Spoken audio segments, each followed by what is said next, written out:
우리 하나님 말씀 보겠습니다. 로마서 5장 5절부터 11절까지 보겠습니다. 한 절 제가 읽고 한 절 찬양대 읽고 한 절 온 회중이 함께 있습니다. 소망이 우리를 부끄럽게 하지 아니함은 우리에게 주신 성령으로 말미암아 하나님의 사랑이 우리 마음에 부은 바 됨이니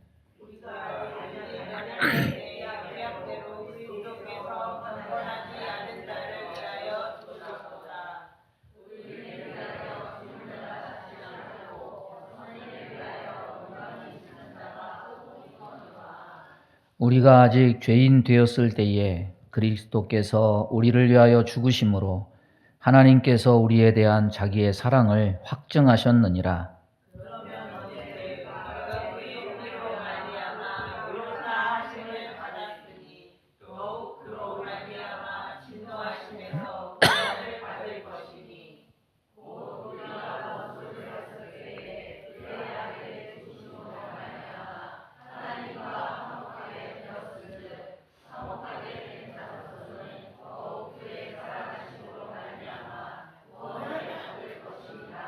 다 같이 합니다. 그뿐 아니라 이제 우리로 화목하게 하신 우리 주 예수 그리스도로 말미암아 하나님 안에서 또한 즐거워하느니라. 아멘. 말씀 전하겠습니다. 오늘 종려주일입니다. 예수님이 나귀 타고 예루살렘에 입성하신 때 종려나무가지를 들고 예수님 맞이했다고 해서 종려주일이라고 명명합니다. 내일부터는 한 주간 십자가를 향해서 발을 내디디시는 고난주간입니다. 이 고난주간은 예수님 십자가에 달려 죽으심을 불쌍히 여기면서 동정하는 기간이 절대 아닙니다. 예수님처럼 십자가 고난을 몸소 체험하고 신체 고통을 주는 기간도 아닙니다. 가끔 남미나 필리핀 이런 데서 진짜 십자가를 지는 체험을 하고 진짜 십자가를 지고서 진짜 손에 대못을 박는 그런 고행을 해서 마치 그것이 십자가 고난에 동참하는 것처럼 왜곡된 시선을 갖게 하는 그런 면이 있습니다. 그것은 십자가를 왜곡하는 쇼지 십자가를 지신 주님께서 우리들에게 원하는 뜻이 절대 아닙니다. 주님은 내가 너희를 위해서 십자가를 지었으니까 너희는 고난주간마다 내가 죽은 것을 슬퍼하면서 나를 불쌍히 여기면서 동정하면서 애도하는 시간을 가져야 된다. 절대로 이렇게 말씀하지 않으셨습니다. 십자가에 달린 예수님을 자꾸 불쌍히 여기거나 이 동정하는 시선을 가지는 것은 십자가의 길을 가신 주님의 뜻을 왜곡하는 겁니다. 예수님이 십자가를 지고 가실 때 뒤에서 가슴을 치면서 슬피 우는 여자의 큰 무리가 따랐습니다. 그래서 그 누가복음 23장 28절 보면 예수께서 돌이켜 그들을 향하여 이르시되 예루살렘의 딸들아 나를 위하여 울지 말고 너희와 너희 자녀를 위하여 울라. 따라서 보겠습니다. 나를 위하여 울지 말고 너희와 너희 자녀를 위하여 울라. 예수님이 분명히 자기를 위해서 울지 말라고 하셨어요. 너희와 너희 자녀를 위해서 울라고 하셨습니다. 주님의 이 말씀이 우리가 고난주간에 가질 슬픔의 대상이 누구인지 바른 기준을 주는 말씀입니다. 십자가와 고난은 주님을 위해 슬퍼하고 통곡하고 울어주는 애도 기간이 아닙니다. 십자가를 생각할 때 눈물과 울음이 필요하다면 오히려 나와 내 자녀를 위해서 울어야 하는 것이 바르고 마땅한 겁니다. 여러분, 죄인인 인간이 감히 신의 아들을 불쌍히 여길 수가 있겠습니까? 하나님이 아들을 십자가에 내주신 것은 제발 나를 좀 받아오 하면서 관심 끌기 위해서 당신이 동정받기 위해서 하신 일이 절대 아닙니다. 예수님은 왜 십자가를 지고 가시면서 자신을 위해서 울지 말고 너희와 너희 자녀를 위해서 울라고 하셨을까? 하나님 보시기에 우리 인간은 두 가지 비참함 속에 처해 있습니다. 하나는 뭐냐면 죄의 권세를 이기지 못하고 죄의 종노릇하면서 살고 멸망으로 가는 비참함. 이게 인간의 근본적인 비참함입니다. 또 하나는 뭐냐면 눈과 영이 가려져서 탕자처럼 아버지의 크고 넓고 깊은 사랑을 알지 못하고 세상으로 나가서 헛된 것을 찾아 정처 없이 헤매는 그 모습, 너무나 불쌍하고 철학맞은 거예요. 자신의 죄의 비참함을 알지 못하고 하나님을 바라보면서 그 사랑을 알지 못하는 사람은 하나님 보시기에 제일 불쌍한 사람이에요. 그래서 하나님이 예수님을 보내셨는데 누가 누구를 불쌍히 여깁니까? 누구를 동정합니까? 여러분, 고난주간에 우리는 희미해진 은혜의 기억들을 회복할 필요가 있습니다. 죄에 물든 삶을 살아가는 자신의 모습을 다시금 보혈로 씻어서 정결케 온전케 되어야 됩니다. 또 십자가의 아들을 내어주신 것이 나를 위한 하나님의 크신 사랑임을 기억하고 이것을 회복해야 됩니다. 성경을 세 단어로 요약을 하면 창조, 타락, 구속인데 그 구속의 긴 역사는 하나님이 자신의 창조물인 인간 사랑에 대한 이야기입니다. 우리를 사랑하셔서 우리와 영원히 함께 사시려고 구원을 이루어 가시는 겁니다. 하나님은 우리를 사랑하시지만 과연 사람은 하나님이 우리를 사랑하신다는 사실을 알고 믿을까?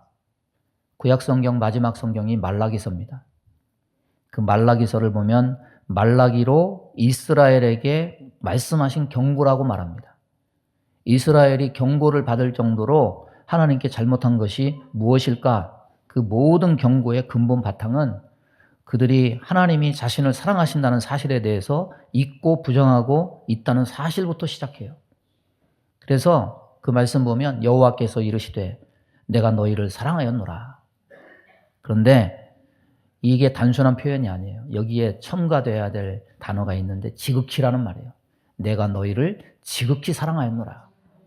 따라서 보겠습니다. 내가 너희를 지극히 사랑하였노라. 그냥 사랑이 아니고 지극히 사랑하셨다고 해요. 그런데 이 지극히 사랑을 우리는 또 그때 백성들의 한정에서 그 사람들을 지극히 사랑했구나 이렇게 돌려요. 아닙니다. 하나님은 변함이 없으신 분이십니다. 사람을 창조하시고 보시기에 심히 좋았더라 말씀하신 창조 때부터 지금까지 그리고 앞으로도 자기 백성을 하나님은 지극히 사랑하시는 분이십니다. 그런데 하나님이 내가 너희들을 사랑한다, 지극히 사랑한다 이 말씀에 이스라엘 백성들이 뭐라고 반응합니까? 바벨론 포로에 돌아와서도 정신 못 차려요. 너희는 이르기를 주께서 어떻게 우리를 사랑하셨나이까? 어떻게란 뭘 말합니까? 현상적, 눈으로 보이는 가시적인 것, 방법적인 것을 말해요. 사랑은 분명히 보이지 않는 심정적인 겁니다. 여기서 근원하는 거예요.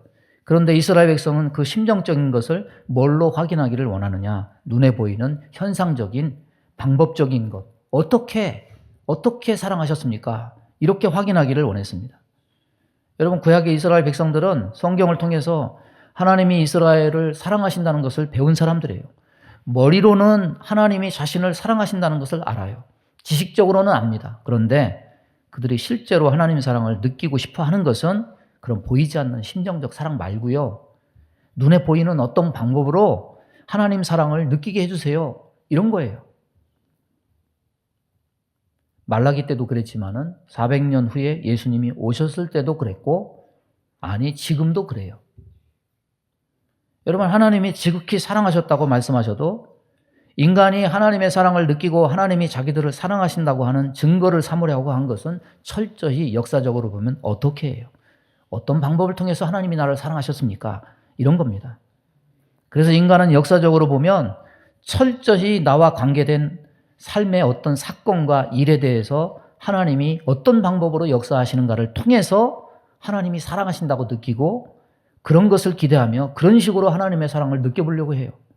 신약시대도 그랬고 오늘날도 그렇습니다. 하나님의 사랑은 곧 뭐라고 생각하느냐? 나의 삶에 나타나는 현실의 그 어떤 증거다. 항상 어떻게 해요? 어떻게 해주면 간증이 나오고, 어떻게 해주면 흥이 나고, 어떻게 해주면 살아났다고 하고, 어떻게 해주면 찬송이 나오고, 어떻게 해주면 하나님이 나를 버리지 않고 사랑하셨다고 하고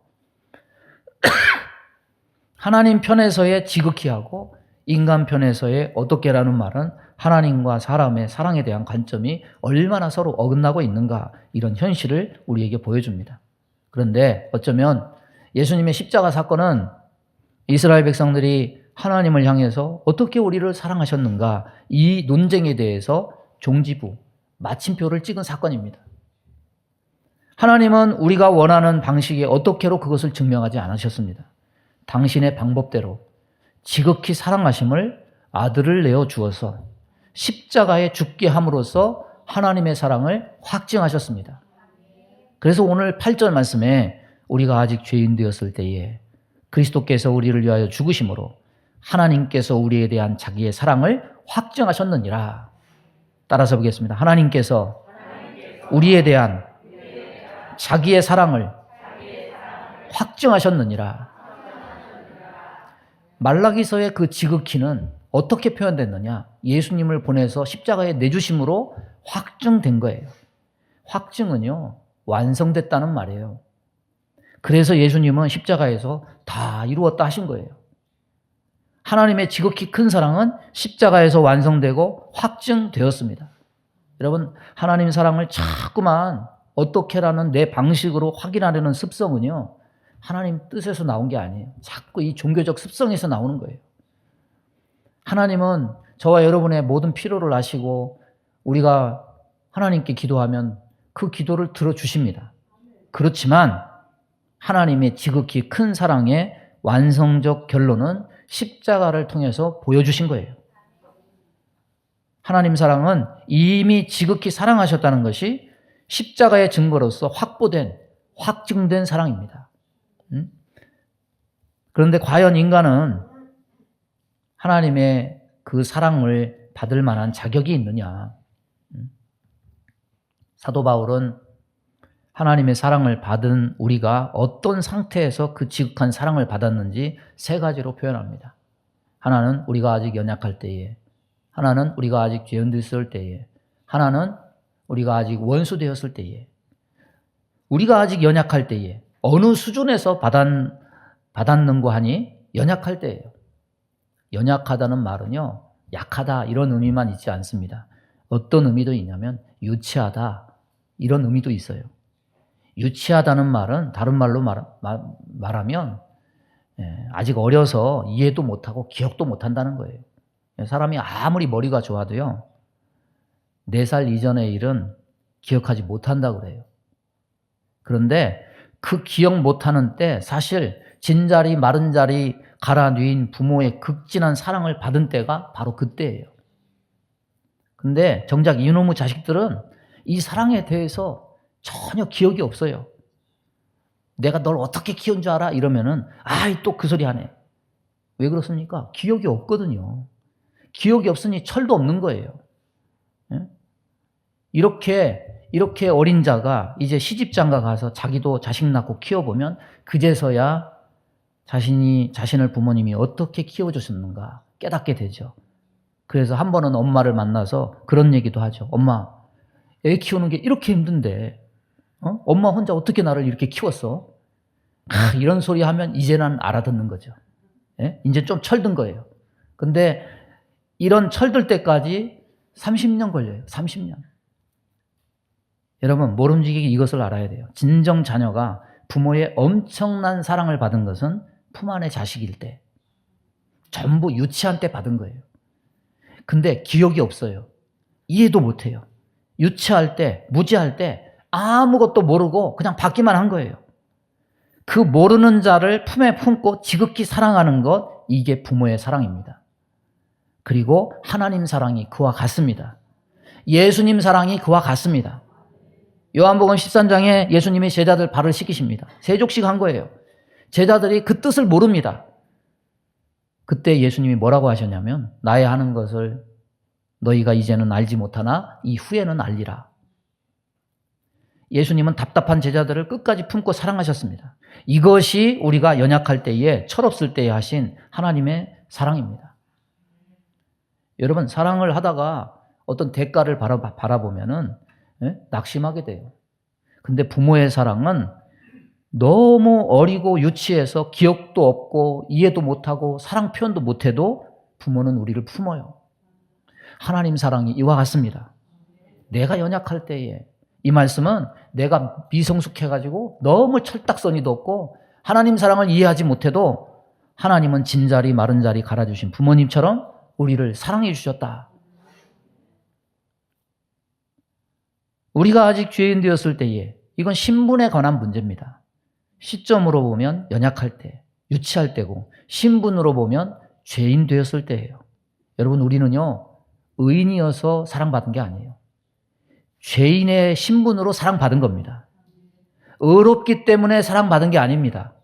죄인의 신분으로 사랑을 받은 거예요. 사랑받을 자격과 신분이 돼서 사랑받은 게 아니에요. 사랑받을 자격과 신분이 없는데 사랑을 받은 겁니다. 여러분, 사람이 하나님 앞에 내세울 의의가 없는데, 의의는 없으면서 의의에 대한 욕구는 있어서 자꾸 자기를 드러내려고 하는 그런 마음이 생겨납니다. 의의가 없는 상태에서 우리가 사랑받은 건데, 예수 믿은 후에 어느 순간에 자기 자신이 의의가 생긴 줄 알고 자꾸 의의를 드러내고 그 대가를 받으려는 그런 심사가 생겨나요. 여러분, 차라리 미성숙하고 유치한 자는 우리가 연약할 때에 사랑을 받지만 자기 의를 내세우는 자는 책망받아요. 우리는 바리새인화 되면 안 돼요. 공로주의에 빠지면 안 됩니다.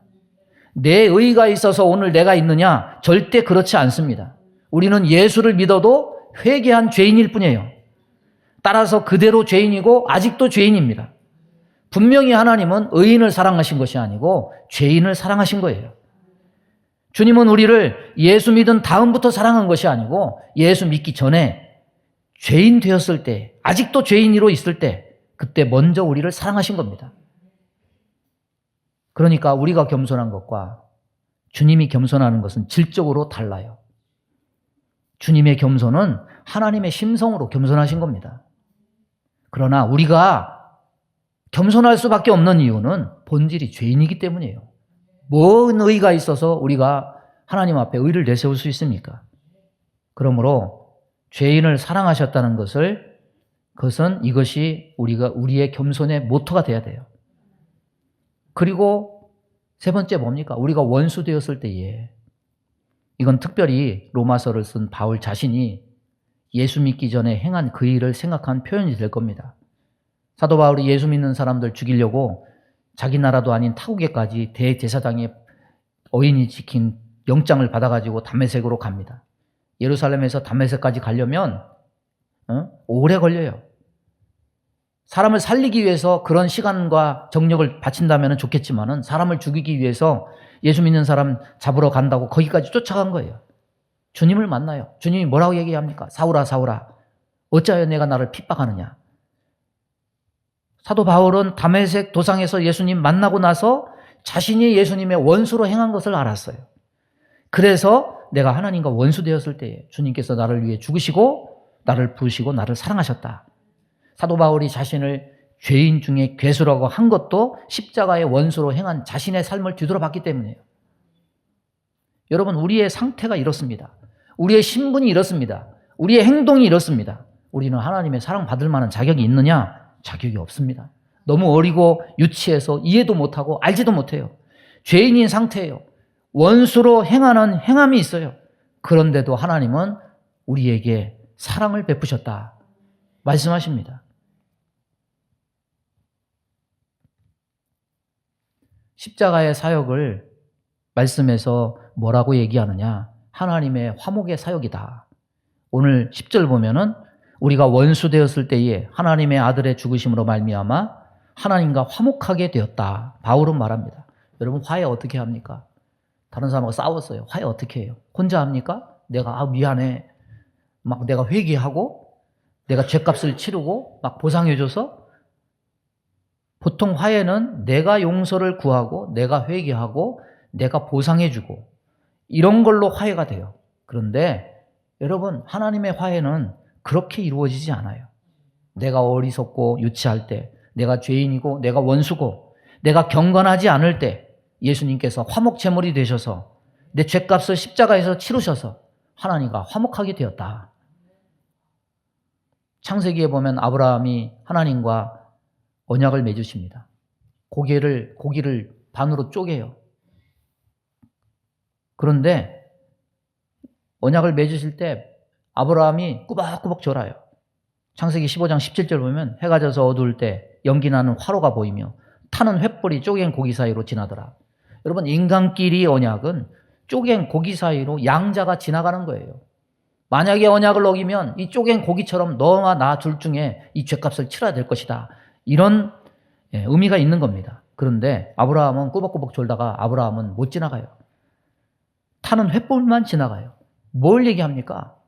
하나님의 화목은 이미 인간과 하나님 사이에 대등한 양자가 아니고 하나님 단독으로 이루어져요. 왜 그렇습니까? 인간은 죄에 무능합니다. 의가 없습니다. 하나님 앞에 대등한 자로 설 수 없습니다. 그래서 구원은요, 인간 의지가 아니에요. 구원은 오로지 신의 의지입니다.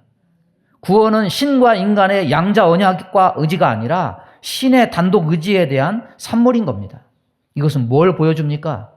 하나님은 인간을 구원할 소망을 포기하지 않으셨다는 거예요.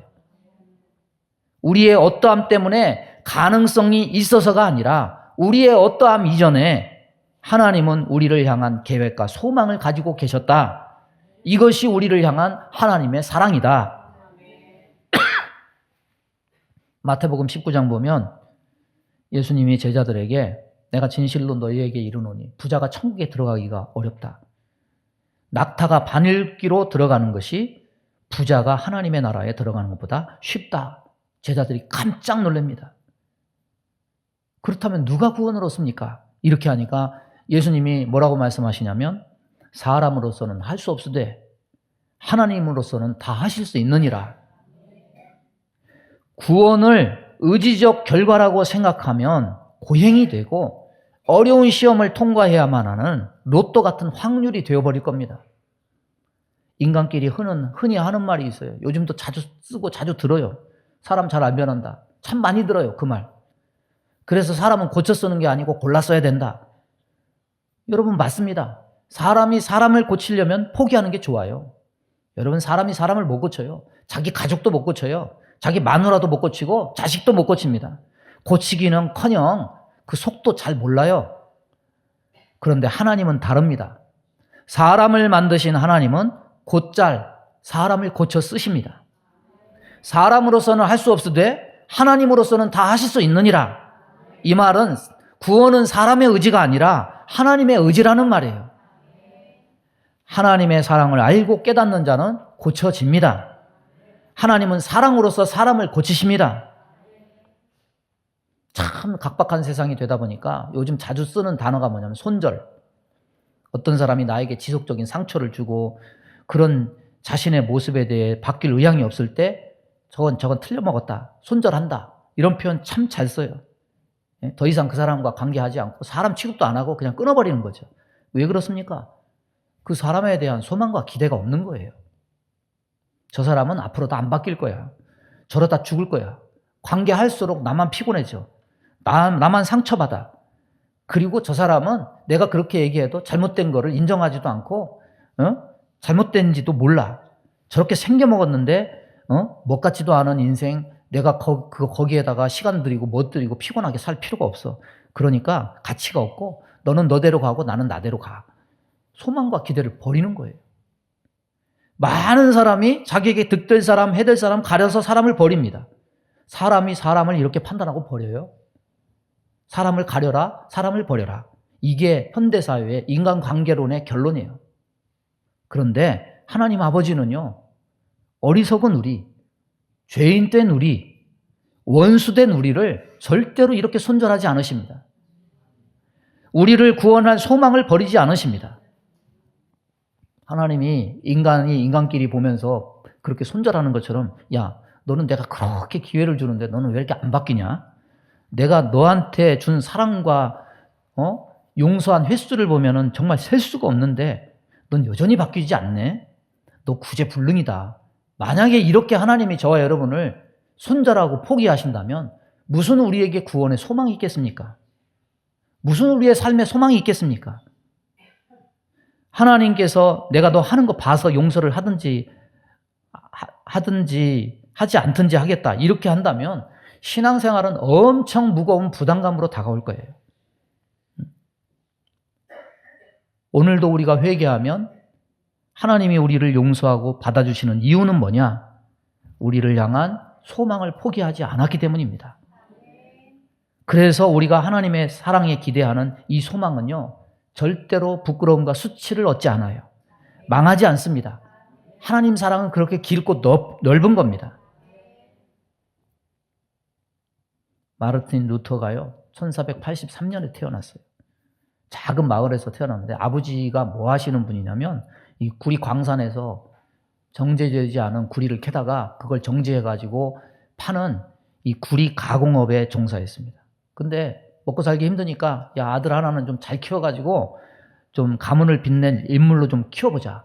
그래서 당시로는 존경받는 직업이 이 귀족들의 법률가가 되는 게 그게 하나의 트렌드였습니다. 그래서 루터가 아버지 소원대로 법과대학에 입학했어요. 장래가 촉망되는 법학도로서 열심히 학업을 했어요. 근데 인생이 전환점이 닥쳐요. 19살 때 여름방학에 친구하고 교양으로 돌아오는데 에르푸르트라는 곳에서 갑자기 하늘이 새까맣게 흐려지면서 막 천둥소리와 함께 막 번개가 막 벼락이 치는 거예요. 같이 얘기했는데 친구가 벼락 맞아서 새까맣게 타 죽었어요.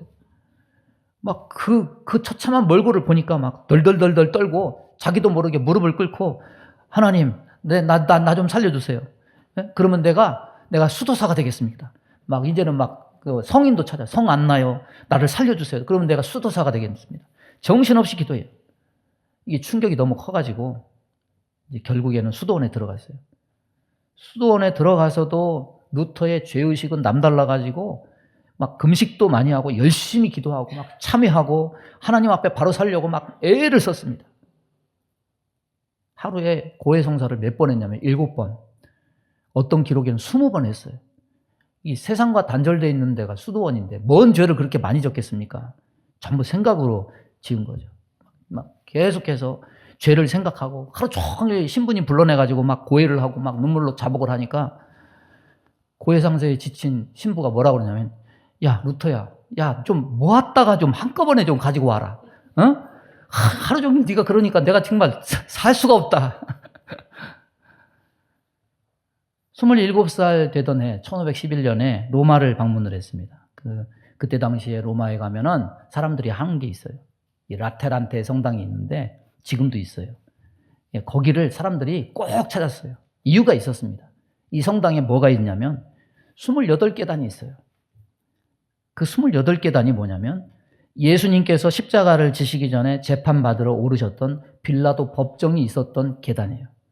콘스탄티누스 대제의 어머니가 왕에게 말을 해가지고 그 예루살렘에 있는 계단을 다 뜯어가지고 이 로마로 가지고 와서 거기다가 28개 계단을 복원을 시켜놓은 거예요. 2000년이 지난 그 지금에도 가보면은 그게 막 번질번질 해가지고 달았어요. 얼마나 많은 사람들이 거기를 오르내렸는지. 그러니까 전에 내려오는 이야기에 따르면 이 계단을 무릎으로 기어 오르면서 통에 자복하면 하나님께서 죄를 사해 주신다. 루터도 막 하나 오르고 막 거기다 막 키스하고 막 또 무릎으로 막 기어 오르고 내려오고 수없이 했어요.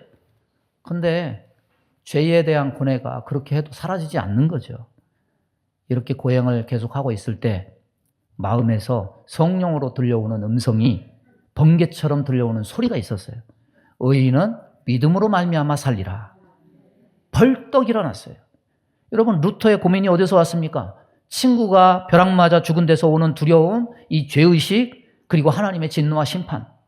루터는 그것을 막 고해하고 죄를 씻기 위한 노력으로 하나님 앞에 서려고 애를 썼습니다. 그런데 의인은 믿음으로 말미암아 살리라. 눈이 확 열려요. 마음의 자유함이 임해요. 해방되었어요. 여러분, 루터는 드디어 자기 의가 아니라 바울이 로마서에서 거듭거듭 말한 이 하나님의 한 의를 발견한 거예요. 하나님의 한 의가 뭡니까? 예수 그리스도십니다. 루터가 전에 믿음을 통해서 얻고자 한 게 뭡니까? 내가 열심히 회개하고 구제하고 예배드리고 헌금드리고 이런 깨끗한 삶을 살아서 하나님 앞에 인정받고 구원받아야 되겠다. 강박적, 수행적 삶이었습니다. 자기 의의로 구원받겠다는 종교생활을 한 거죠. 그런데 루터가 그 계단에서 발견한 믿음은 뭐냐? 하나님이 우리를 사랑하셔서 십자가에 못 박히게 하신 그 아들을 믿으면 죄가 사해지고 구원을 얻는다. 그런 하나님이 우리를 사랑하시고 구원하시는 증거가 예수 그리스도라는 사실을 깊이 깨달았습니다. 자기의 의의로 하나님 앞에 설 수 있는 게 아니고 예수 그리스도를 통해서 하나님 앞에 설 수 있음을 깨달았습니다. 그래서 이 사건 이후에 이 죄에 자척하는 그런 삶을 버리고 죄의 사슬에서 벗어났어요. 그리고는 마침내 종교개혁까지 이룬 거죠. 루터는 후에 이렇게 말했습니다. 뭐라고 말했느냐? 그리스도인은 십자가에 달리신 하나님을 인식하면서 비롯된다. 따라서 해보겠습니다. 그리스도인은 십자가에 달리신 하나님을 인식하면서 비롯된다. 여러분, 십자가에 달린 예수를 바라보면 지극히 큰 하나님의 사랑을 발견하게 되는 것입니다. 바울은 오늘 말씀에서 이것을 이렇게 표현해요. 5절에 보니까 소망이 우리를 부끄럽게 하지 아니함은 우리에게 주신 성령으로 말미암아 하나님의 사랑이 우리 마음에 부은 바 됨이니. 하나님 사랑을 깨닫는 것은 신앙의 철이 드는 것인데 이것도 뭐라고 말씀하느냐? 성령으로 말미암아 하나님의 사랑이 우리 마음에 부은 바 된 것이다. 신앙의 출발점은요, 성령께서 십자가가 하나님 사랑의 증거라는 십자가가 하나님 사랑의 증거라는 것을 통해서 눈이 확 열어지는 것부터 시작이 돼요. 바울이 그러했고 루터가 그러했고 오늘날도 그러합니다. 여러분, 아직도 사랑을 모른다면 우리에게도 성령으로 말미암아 하나님의 사랑이 마음에 부어져서 그 사랑을 깨닫는 은혜가 있기를 바랍니다. 로마서는요, 우리 기독교 구원교리의 진수라고 얘기해요.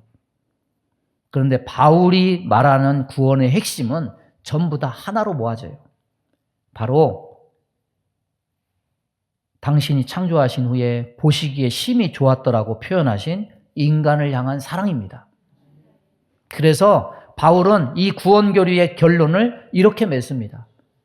로마서 8장 37절 보면 그러나 이 모든 일에 우리를 사랑하시는 이로 말미암아 우리가 넉넉히 이기느니라.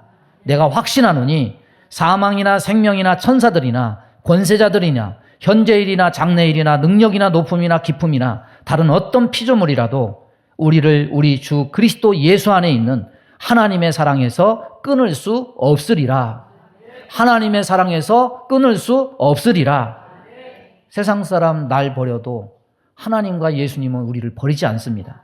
왜냐하면 하나님은요, 이미 우리를 사랑하시기로 작정하셨기 때문이에요. 그 확정된 증거가 십자가입니다. 이것은 완성된 겁니다. 확정된 겁니다. 말씀을 정리합니다. 고난주간에 두 가지 생각하면서 기도하시기 바랍니다. 첫째는 예수님 불쌍히 여기지 마세요. 동정하지 마세요. 피조물이 창조물을 불쌍히 여겨요? 말도 안 돼요. 불쌍히 여긴다면 아직도 신앙의 철이 덜 든 자신을 보면서 우세요. 나의 죄를 기억하면서 회개하면서 우시기 바랍니다. 아직도 그리스도를 모르고 헤매는 불쌍한 영혼들, 가족들을 위해서 우세요. 마음 문이 닫혀있는 가족들을 위해서 눈물을 흘리시기 바랍니다. 그리고 하나님이 나를 사랑하시고 포기하지 않으심에 대한 증거로 주신 십자가에 새겨진 하나님 사랑에 감사하고 찬양하는 은혜가 있기를 주님의 이름으로 축원합니다.